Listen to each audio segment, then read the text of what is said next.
Brad, back at your alma mater. I know you've done it once before, but just how exciting is that to kind of come back to Bearden? I know it's a special place for you. It means a lot to me. So I'm excited. It's a great school with a great community and a lot of support. So I hope this is where I can kind of ride out the rest of my career. That would be awesome. Mm-hmm. When you look back to your first run at Bearden, I know it had so many great moments in there. Does that kind of give you inspiration for this second run? Sure, yeah. We were very fortunate. We had a lot of good football players, in that first run, and it was a special time, and we had a lot of fun. Did a lot of things, not just on the field, but facility-wise and things like that. So, it's kind of nice to be back there and hopefully maybe build on some of that stuff again. I know you kind of took over in a less than ideal situation with Josh leaving, and what have been the early challenges for Well, football? I think for us, when I first when I took that job in 2007, the kids knew who I was. I was part of the staff already, and so this time it's a little bit different. We've got a lot of young men that they don't, none of that stuff was their fault, and they don't know me from Adam. So we've had to get to know each other, and kind of get to be able to build some trust with each other. Yeah. Coaching staff-wise, I mean, what has that been like? We've been working hard on that. It's kind of April makes it a tough time to kind of build a staff. Kind of most people are where they're at. So we've been working on that. We've been fortunate to have a few guys that have come with me that I've been with before. So that's nice. I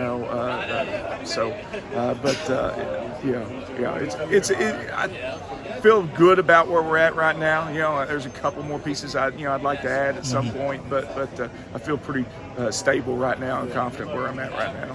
You had your son with you, and being able to coach his son. What's that like? Yeah, that's fun. I coached his older brother, at Carnes, and so that was a lot of fun. It's just, it's pretty special. Mm-hmm. To look at this group right now, there have been a couple of guys that have been eye-opening in terms of, okay, I didn't know we were going to have this kind of guy. Like, has there been a guy? Yeah, I feel really confident about a lot of our skill position. At the linebacker position, I feel like we've got some guys that really do a nice job.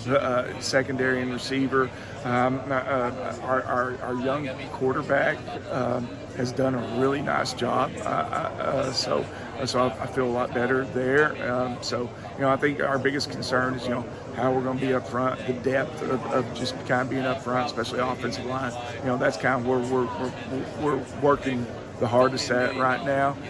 But there are some skilled guys that I think that can make some big plays for us, in the backfield and at receiver as well. Mm-hmm. What's kind of the short-term goal from, say, media day to a week one in terms of kind of expediting the process?